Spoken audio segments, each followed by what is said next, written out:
edition of The Transition Guy. Now, joining me today is James Malinchak. He is a professional keynote speaker, trainer, and has worked with some amazing people. So people like Les Brown, etc. You've actually done work with them and trained them. I've been very blessed. Yes, you have. Been very, very blessed. And likewise, learned a lot from a lot of people too. And James has been our keynote speaker at conference, and I thought it would be good to get him on sort of the channel and discuss today basically attitude for success, because very much with you it's all about the attitude, right? Oh yeah. So how this all happened, first thank you for having me on, I appreciate it. When I lost my sister Vicky to a brain tumor several years ago, and went through a bad funk, where it's just, she was a great person, is a great person. Someone taught me that. Talk about attitude, right? It's not she was, she is. She's just not here right now. She is a great person, and I just remember thinking, Peter, like, why? Like this my sister didn't hurt anyone. She's the sweetest, kindest, nicest, most loving, most giving, young, 38 at the time. And how we got folks out there who are doing bad things to people and harming people, and my sister is gone. So I went through a really, really tough time, bad funk, just depression, upset, just like anger, bitter, and I turned on television one day, and now you can call it coincidence, or you get whatever someone's spiritual beliefs are watching, or listening. There was a TV show that happened to come on that day, at that time, with that channel on. I mean, I just flipped the TV on, and it was called The Hour of Power, and it was a very famous spiritual church television type show. And Dr. Robert Schuller at the Crystal Cathedral, it was seen in numerous countries, 70, 80 countries, I think, at the time. And he was on there talking about how tough times don't last, tough people do. And at that time, I was not a tough person. I was going through a tough time, and that show just magically came on that day, that time, when I just flipped the TV on. And I just sat there and I listened and I watched, and he was actually then interviewing a guy named Mark Victor Hansen, who co-created a book series called Chicken Soup for the Soul. Yep. Just coincidentally, Mark's on that day, at that time, on that show, and they were talking, he was talking about how he and his partner Jack Canfield were rejected about 144 times trying to get the book going, and it was just all about inspiration and not quitting and giving up. And so I remember sitting there saying, I could be bitter and choose to go through the rest of my life, why did this happen to Vicky and why did this happen to me? Or I could choose to be grateful and thankful for the 38 years we had her and all the lessons I learned, and that I'll eventually see her again at some point. So literally right there, that fast, I decided to make a switch, and what I realized was just my attitude. Everything was just making a decision to be grateful and thankful versus bitter and anger and why did this happen to our family, etc. And this is an important message for entrepreneurs, because they go through different kind of hurdles day in, day out. I mean, whether it's people not paying them, the bank rejected them, etc. And I find that so many people, if they're not careful, I've met so many entrepreneurs that actually live their life in the life's not fair category. Sure. And they spend so much energy and time bitching about what they can't change, but don't realize that they're holding themselves in this negative place that's never ever going to get them to where they want to be. Right. I always say, life's not fair, life's not unfair, life is life. And it's amazing what you can learn from the adversity. I always say adversity is the best university, because from adversity you're taught lessons if you allow your eyes and ears to catch the message. So if things don't go right for you at this time, it doesn't mean you're a bad person, it doesn't mean you're mean-spirited, it means just things didn't go right. What can you learn from the lesson? And failure is fertilizer.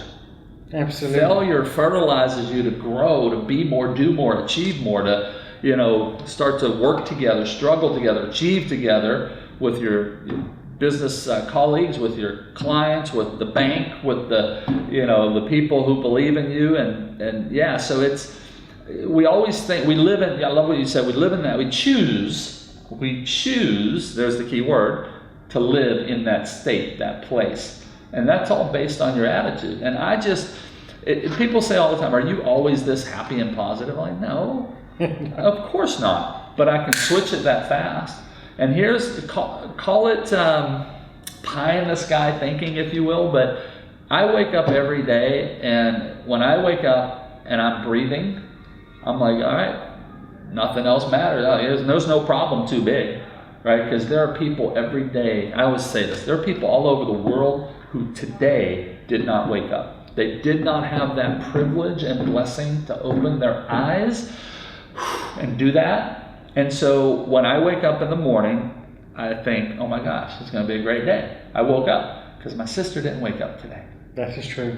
And I never, ever forget that. And therefore, I have the ability to switch like that, and anybody does, to just choose to be grateful and thankful and look for the lesson in the storm, look for the adversity, right? Again, adversity is the best university, you know, and so I love what Dr. Robert Schuller said, tough times don't last, tough people do, right? And so, I just choose. I believe everything comes down to attitude. I believe success starts with attitude. I even wrote a book called Success Starts with Attitude. Well, here's the interesting thing, and you've done over 20 books, haven't you?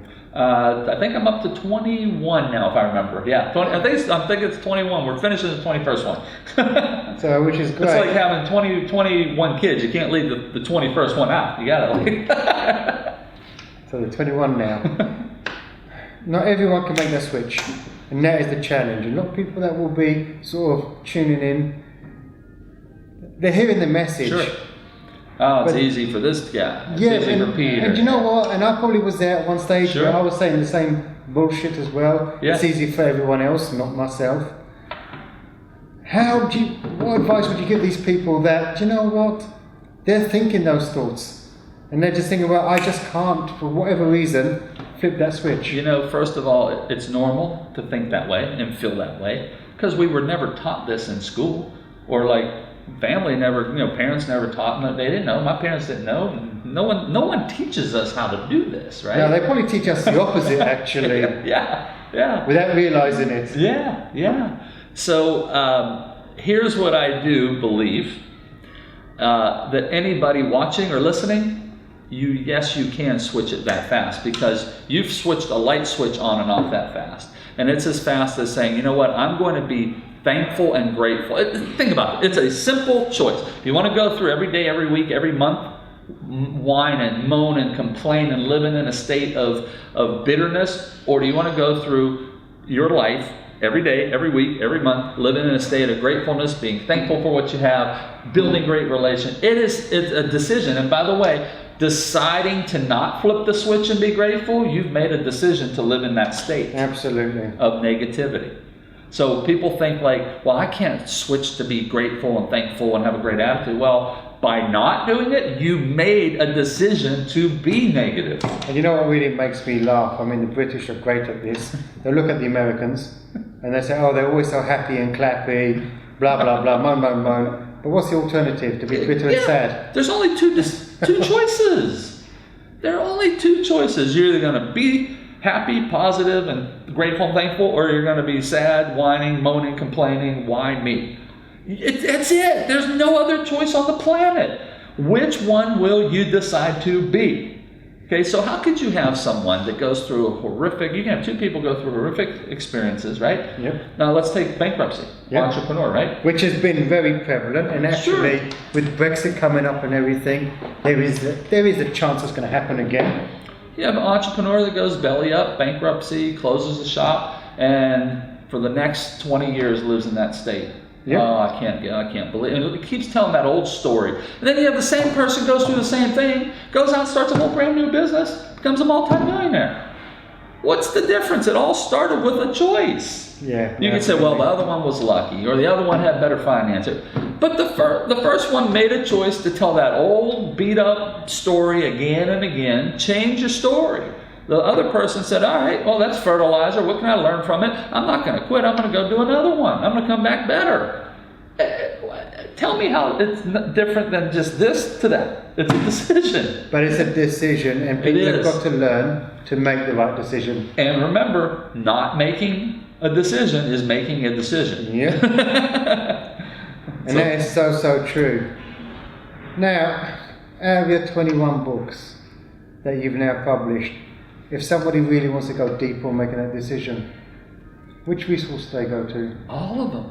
But seriously, you hear the plug there? 21 books you have to read to flip that switch. Well, I always say, well, why wouldn't, if you believe in your work as an author, a coach, why wouldn't you want everybody to have all your stuff? I assume you believe it's your best stuff you put forward. So that's why I say all of them. But if I had to choose one, it would be Success Starts with Attitude. 50 ways to refuel, recharge, and re-energize yourself in business and life. Because it really is. It all starts with attitude. And it is. And it sounds such like a cliche, and it is. And we know what to do. We know we have to choose a different mindset, but we don't always do what we know. No. Because it's easier not to do it, to be honest with you. Yeah, because you know what? Everybody loves to live in the little victim story. Yep. You know what happens, right? You tell me how bad things are going for you, and I go, oh, Peter, I know, man, my life isn't working either. And then 4 or 5 of them, and then we all get together in a corner like little puppy dogs on a rainy day, and we all sulk because everybody, oh, I know. And we have a pity party. Yeah. Don't have a pity party. The only thing that happens is you become pitiful. Absolutely. You know what the worst thing with a pity party is as well? What's that? It's always somebody else has it even worse than you have. Yeah. And then it becomes a pity competition. And if you go through life saying, I love that. You go through life thinking someone did something to me and the bank didn't give me the financing. Okay, well, did you provide the proper documentation? Like, no one ever thinks like taking personal responsibility for everything that happens, right? You know, a business went belly up. The economy's so bad. Oh, we heard that in 2007, 2008. It was the bank's fault. Yeah. That they sucked. Yeah. Government did this. Well, I get it. Well, you know, there's an old line, when things go wrong, don't go with them. Absolutely. And you know what? Governments are always going to be governments. Banks will always be banks. The question is, how can you navigate that? And again, every time someone, you know, has an excuse, right? I always say, but okay, well, I get it, but here's 7 people who made it happen and went through the same situation. If you're always looking for the excuse why you can't, you'll never find the solution for how you can. Absolutely. And you've got to take the T out of can't. I don't believe there's a such thing that human beings can't do. We've had people walk on the dang moon. Yeah. We've had guys in professional basketball jump from the free throw line. We've had people run a 4-minute mile. So don't tell me human beings can't do stuff. And everybody said you couldn't do these things prior to doing them. The world's tallest building, someone builds a tall one, right? So I don't believe there's a such thing that we can't do something. You've got to take the T out of can't, and you got to ask yourself a question. What do I, or what do we as a business have to do, as a family have to do to make it happen? And that's a really good point, because with most entrepreneurs that don't succeed that I've actually come across, it's not that they can't do it, it's that they won't do it. It's a choice. They made a choice. It's a choice. It all comes back to the simple choice. Everything's a choice in life. So if people want to sort of find you online, where do they go? Oh, great. So www.bigmoneyspeaker.com, bigmoneyspeaker.com, or you can find my YouTube channel, Facebook, Twitter, Instagram. And we'll make sure that all the links are posted for you, so it's very easy for everyone to find. I really appreciate you coming in today. Oh, man, it's been great. It's an honor having me on the show, and I appreciate you even thinking of me to have me. And at the end of the day, I cannot stress enough the importance of attitude. Now, if your attitude isn't where it needs to be, and I know that some people cannot just flip the switch, and perhaps you need a little bit more help, or you need someone to talk through it with, head over to Boolkah.com and get in touch. And remember, failing to learn is learning to fail.